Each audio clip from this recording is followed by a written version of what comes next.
will sing for the rest of my life. Ndabaramukije mwese muri ko muraba televiziyo Heritage. Ndabaha kaze muri kino kiganiro c'umutumire cuno munsi. Aho nizere ko kino kiganiro kiza kubaka imitima yanyu, ubuzima bwanyu, kiza kubamurikira mu nzira zanyu za misi yose. Kano cuno munsi umutumire wacu atakutuyagira kubijanye no gusenga hamwe no kwisonzesha. Rero nashaka ndamuha umwanya yidondore kwadukurikirana. Mwese abariko baradukurikirana ndabaramukije ndabagumbire mu izina ry'umwami wacu Yesu Kristo. Namwe ndabaramukije. Imana ibaha umugisha. Yego. Ku mazina nitwa Pasteur Marc BAZIMANA.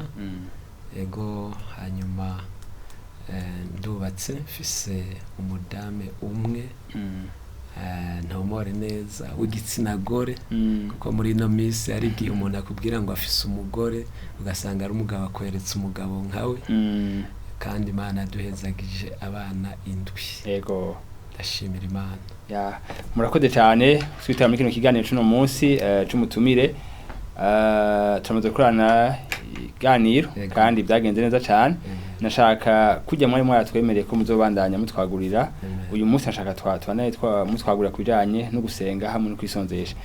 Kenshi barakunda kuvuga gusenga no kwisonzesha. Mbega mushobora kuduha insiguro yo gusenga no kwisonzesha? Gusenga no kwisonzesha nkuko tuvyumva na majambo abiri. Harimo gusenga hakabamwo no kwisonzesha. No kuvuga umuntu arashobora gukora kimwe agasenga atisonzesheje, cyangwa umuntu arashobora kwifandatanya byose agasenga yisonzesheje. Rero insobanuro yo gusenga niyo twoherako. Gusenga burya no kuvugana n'Imana, no kuganira n'Imana. Hanyuma kwisonzesha ni ukureka, no kwicisha bugufi ukareka ibyo wari ufite uburenganzira. Kenshi nibifungurwa, ariko si ibyo gusa umuntu ashobora kureka guhagarika. Hariho n'ibindi byinshi umuntu ashobora guhagarika umuntu mbere yo kurondera mu nyonga y'Imana. Yego. None nakahe kamaro ko gusenga no kwisonzesha? Akamaro ko gusenga no kwisonzesha ni kenshi cyane gose. Ni kenshi. Umuririmbyi yaririmbye neza ngo umuntu adasenga wese yamana ibyaha byiwe. Iyo umuntu asenga yegera Imana akavugana n'Imana, hanyuma uturingoti two mu buryo bw'umwuka tukazibuka, akumva ijwi ry'Imana akitahura, hanyuma agatunganya ubuzima bwiwe. Iyo umuntu asenga aba ariko aratuma amasezerano yiwe, novuga mu Gifaransa aya precipita, ayanyarutsa gushika mu buzima bwiwe. Iyo umuntu asenga aba ariko arayatuma ubucuti hagati yiwe n'Imana bunagurwa. Intimite hagati yiwe n'Imana, sa relation n'Imana aba ariko arabinagura. Rero gusenga bifite akamaro kenshi, ariko kandi kwisonzesha, iyo wongeye ko kwisonzesha urumva ubuteye iyindi ntambwe. Gusenga ukongera ukisonzesha bituma ugira izindi mbaraga nyinshi mu buryo bw'umwuka. Urazi yuko n'abasataniste baza bisonzesha. Rero iyo umukristo atigera yisonzesha aguma ari umubebe spirituel. Hariho intambwe, hariho urugero udashobora kugera ko iyo uri umuntu uguma ufungura amezi 12 kuri 12, iminsi 7 kundwi, iminsi 365 kugeza 365. Mugabo iyo uri umuntu wafashe ingingo yo kuzurisonzesha nkuko tubibona, hariho uburorero bwinshi. Umwami wacu Yesu Kristo nubwo yari Imana ijana kwijana yarisonzesha, yarasenga akisonzesha. None wewe uri umuntu buntu, ico tumutamwitegerereza ko cyo bari giki? Turavye ba Mose barisonzesha, barasenga bakisonzesha. Kandi urabona yuko igihe Mose yahura na bakamenyi, kuko bajya bakamenyi bahuye na Mose, nabo nyene bari bafise ibanga ryo kwisonzesha. Mugobo bo biyo bisonzesha baba bariko bahamagara imyuka mibi kugira ngo ibuzuzemwo imbaraga z'umwijima. Ariko bahuriye kwa Farawo bahahurira n'umugabo nawe yamenye ibanga ryo gusenga no kwisonzesha, ariko uribuka ko yatereye inkoni yiwe hasi ihinduka inzoka. Nabo kugira bamwereke ko nabo nyene bafise imbaraga baterera izabo nkoni zihinduka inzoka.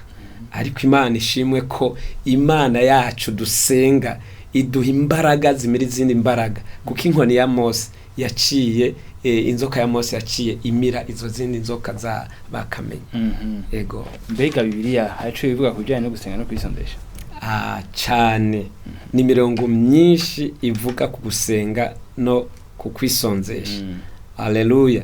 Nubwo woje hariya aye mu ngoma ya 2 igice c'indwi umurongo wa 14 havuga ngo maze abantu banje bitirirwa izina ryanje niyo bicisha bugufi bakarondera mu nyonga hanje bagaheba ingeso zabo mbi, ngo nzokumva gusenga kwabo ndi mwijuru mparira ibyaha byabo ndetse nkize n'igihugu cyabo. No ngaha mu gitabo ca Esther urabona yuko hari gihe umwami yari yamaze gusinya urupfu rw'abayuda, ariko baca bafata ingingo yo kwisonzesha. Ubundi ntibyari byemerewe yuko Esther arenguka imbere y'umwami atari umwami yamwitumiyeko. Mugabo kubera imbaraga zo gusenga no kwisonzesha, iyo umuntu yihererana n'Imana ariko arasenga yisonzesha, hari ayandi mavuta adasanzwe aba ku buzima bwiwe. Hari amavuta y'igikundira, y'igitinyiro, ayicubahira, y'uburinza, y'ubudahangagwa.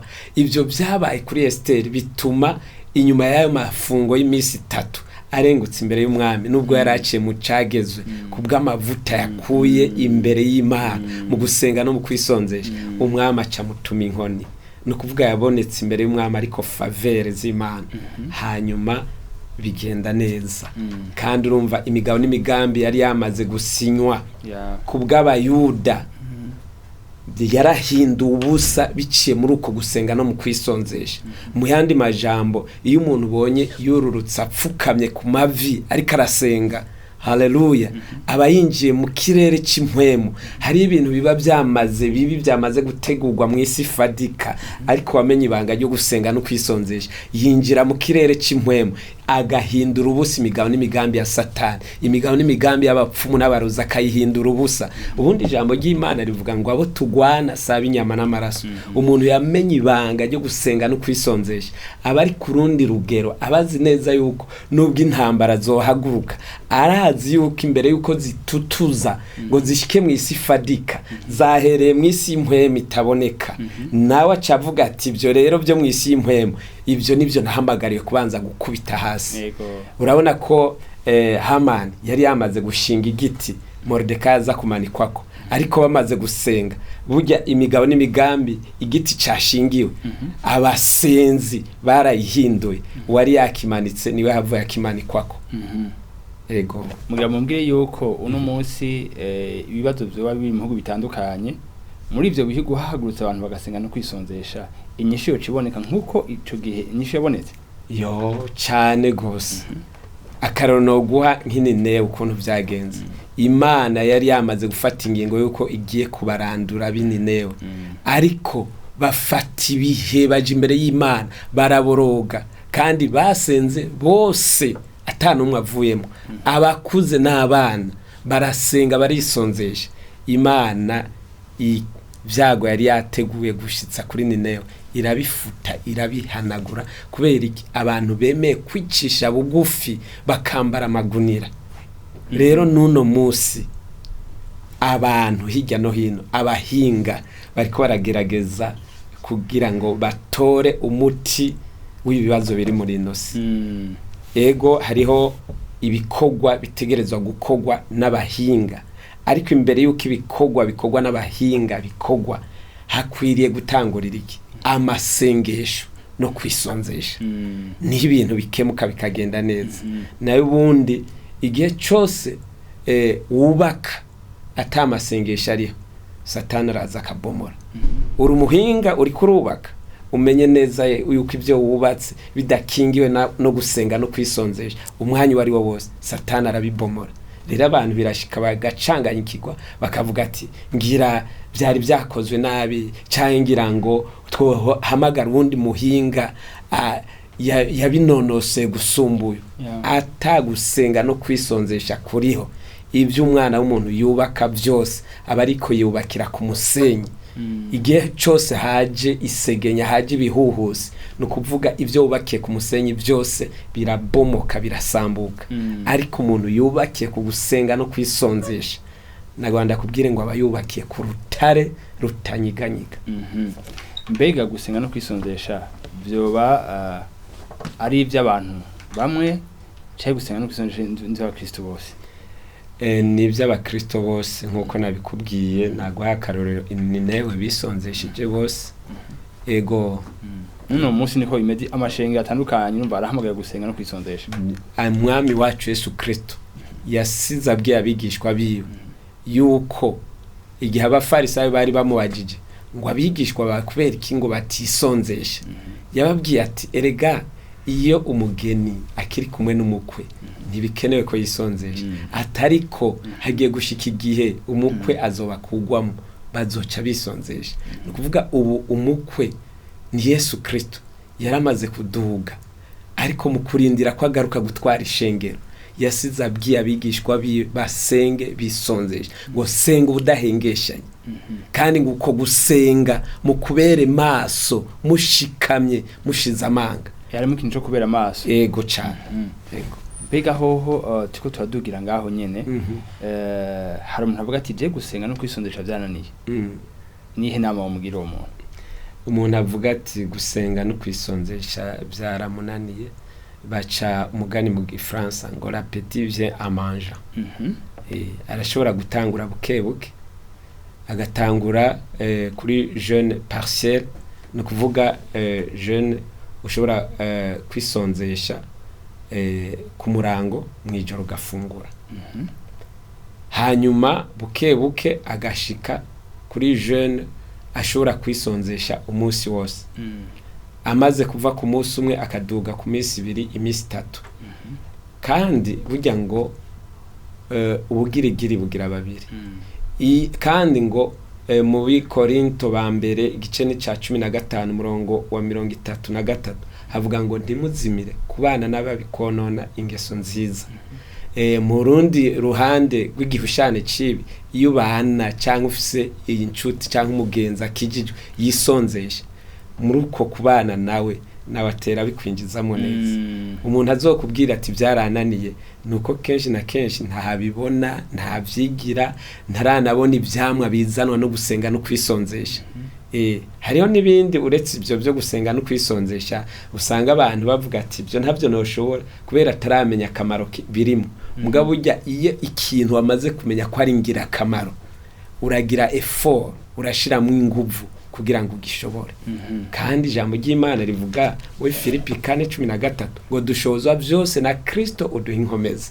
Ngo si twebwe tukiriho ni Kristo muri twebwe. Ubwo rero kuwo yashoboye byose aba muri twebwe nibyo bindi ni wabidushoboza. Amen. None muri urugendo mumaze mugendana na Yesu Kristo mwarabaye mu byo kwisondesha nkuko muri kumwe tubwira no gusenga mbega n'igihe ntambamye shobora kwa mwarabonye abantu bayifuza ubwo buzima akunda guhura nazo?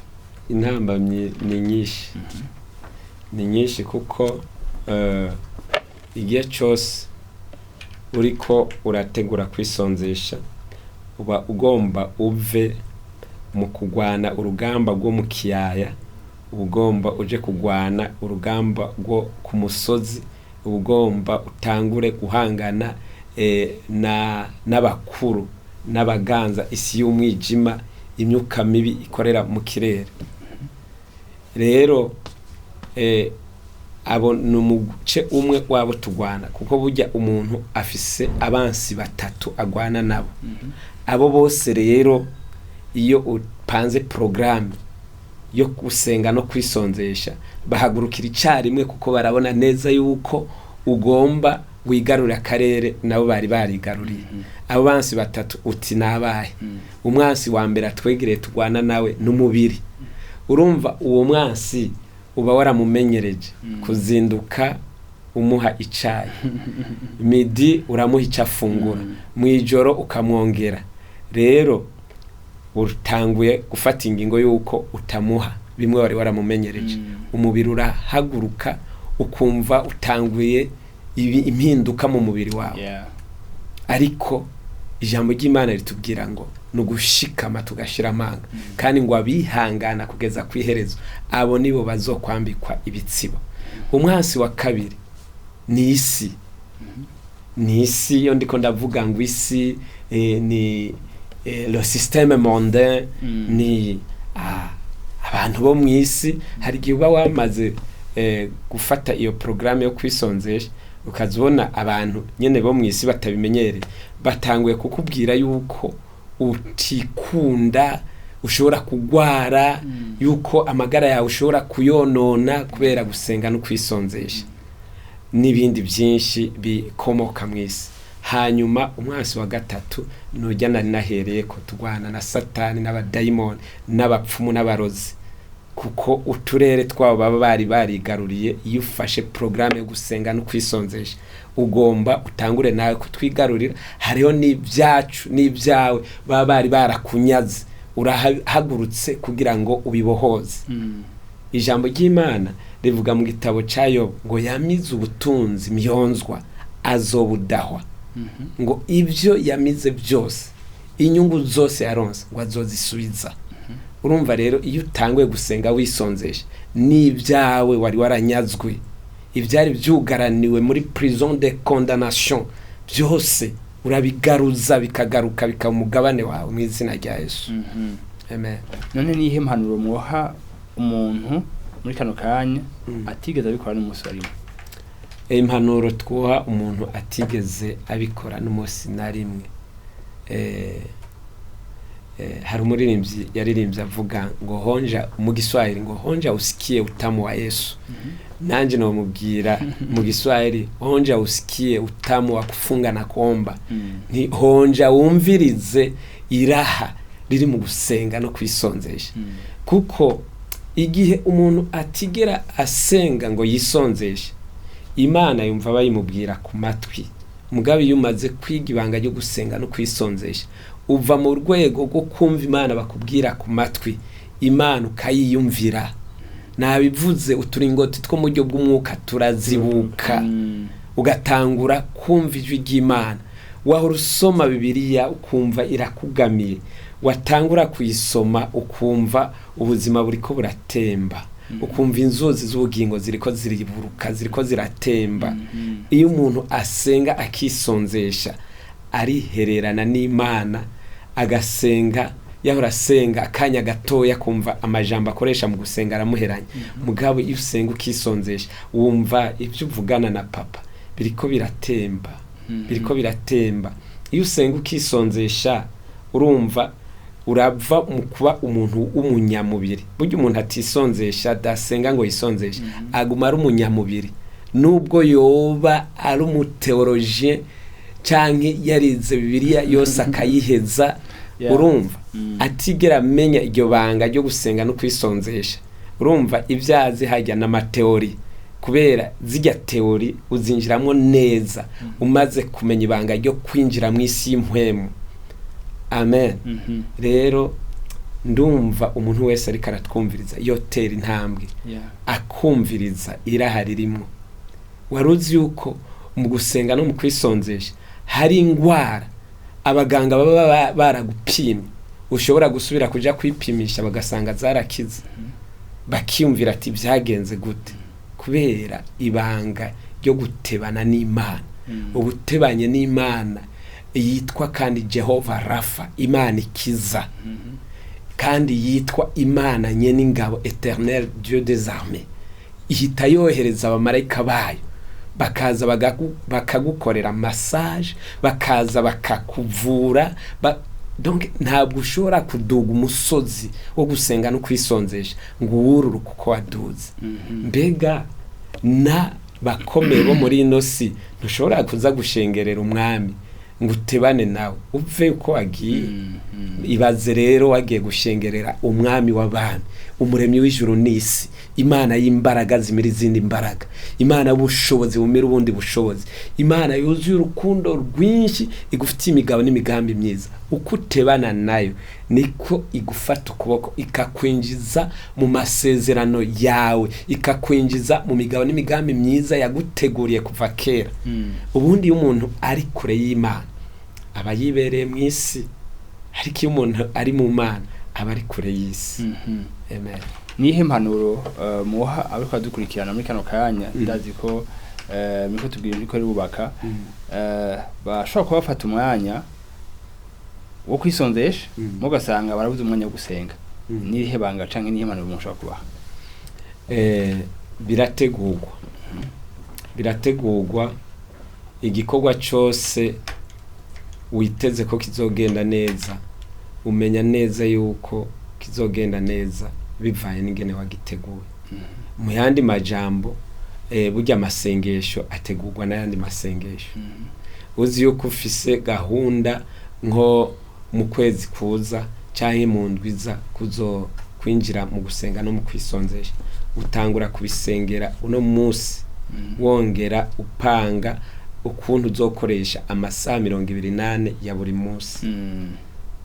Ukaraba yuko nimba uri umukozi wa leta cyane nimba wikorera ibyawe ushobora gufata ya masaha 8 y'akazi, cyane ukanashaka ukanayarenza ko ukayapangira akazi.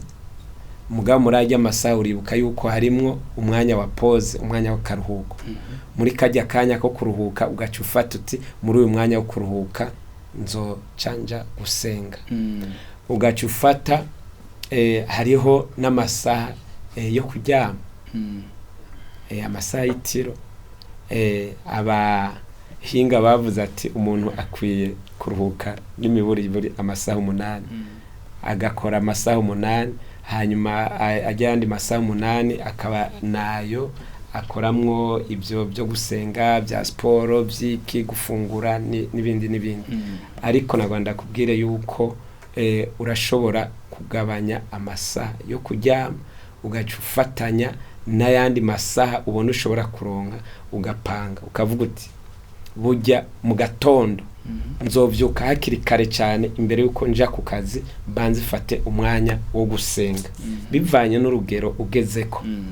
Kuko hariho abafata amasaha menshi yo gusenga bivanye n'urugero bagezeko. Hariho n'undi muntu bivanye nuko ari yagitangura adashobora kuronka ibyo asenga muri aya masaha menshi.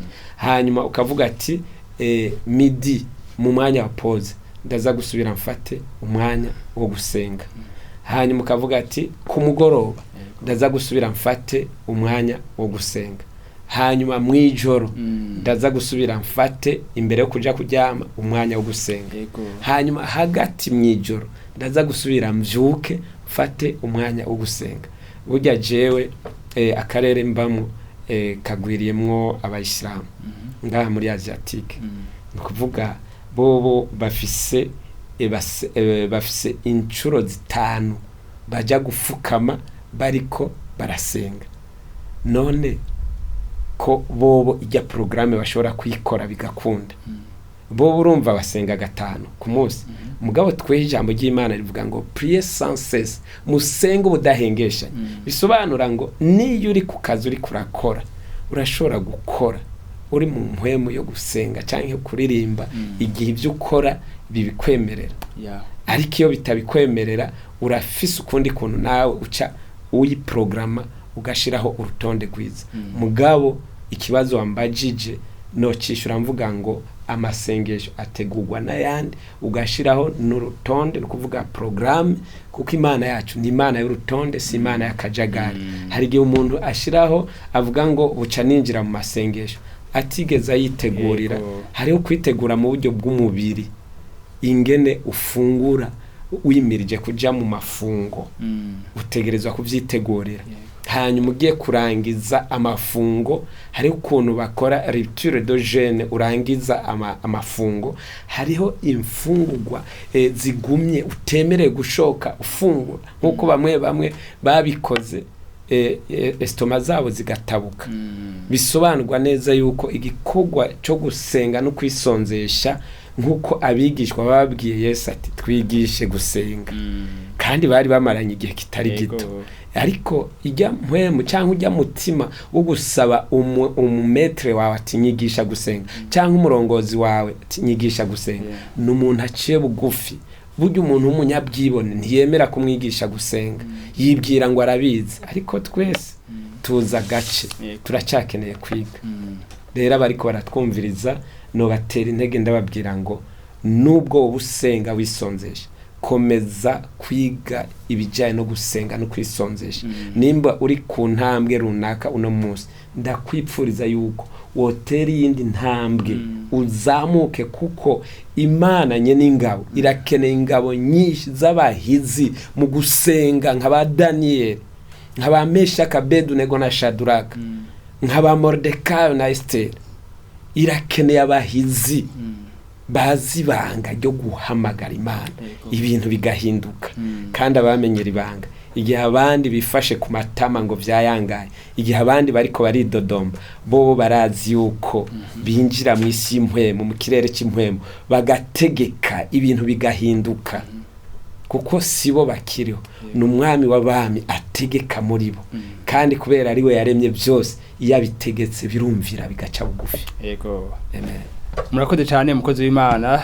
Nizere ko ariko adukurikirana hari byinshi bakiriye ku bijyanye no gusenga no kwisonzesha, insiguro yayo muratweka n'ukuntu bikwiye gukorwa mu buryo bwiza. Rero turabashimiye cyane. Sinzi ko ari akajambo kanyuma mufise hamuca turangize.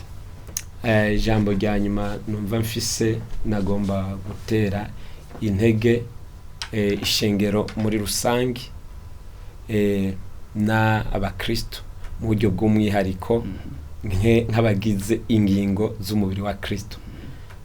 Duhaguruke nk'umuntu umwe, twunze ubumwe, dusenge, twongere twisonzeshe, kuko umwami wacu Yesu Kristo yaduze mu ijuru afise imyaka 33.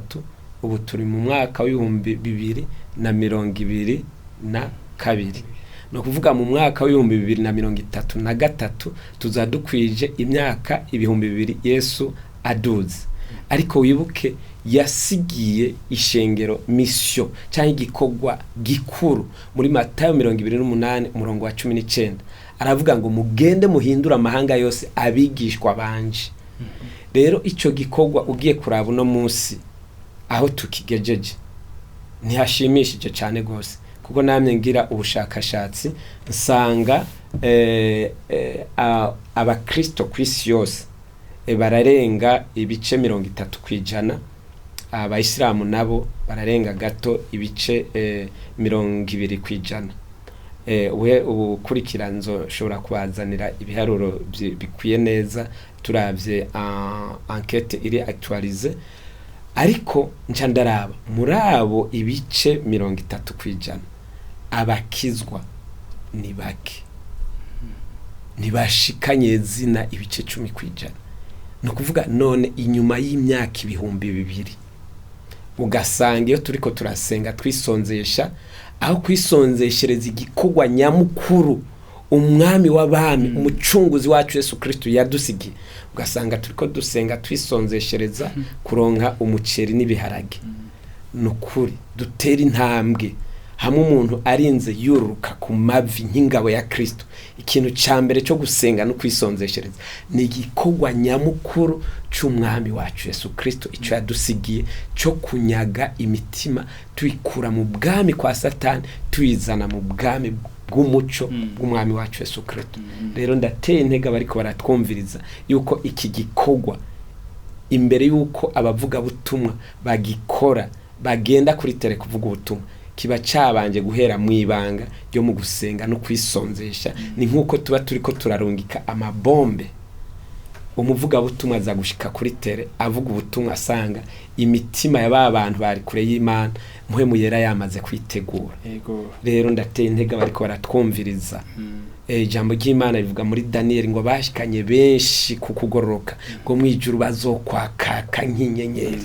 Rero no batera intege ndababwira ngo nawe nubwo utora umuvuga butumwa urashobora gusanga uri kurazana benshi kukugororoka kugakiza bice mu gusenga no mu kwisonzesha na cyane cyane uhereye i Yerusalemu mu muryango mu nshuti mu bagenzi mu bakorege iyo usenga rero wisonzesha ni wisonzeshereze ya mitwaro yawe yonyene kuko burya iyo twikorera imitwaro y'abandi cyane cyane abariko bararimbuka bituma Imana yihuta no kwishura ya mitwaro yacu Imana ibongera umugisha. Ego turashimiye cyane muheje kuvuga amajambo nkora mutima nizera ko abadukurikiranye bayumvirije kandi bashyize ku mitima yabo kandi bagiye kuyakorerako.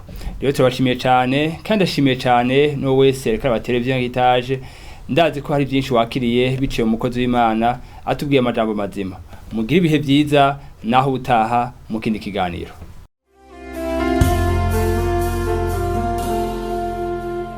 God gave me a song I will sing for the rest of my life.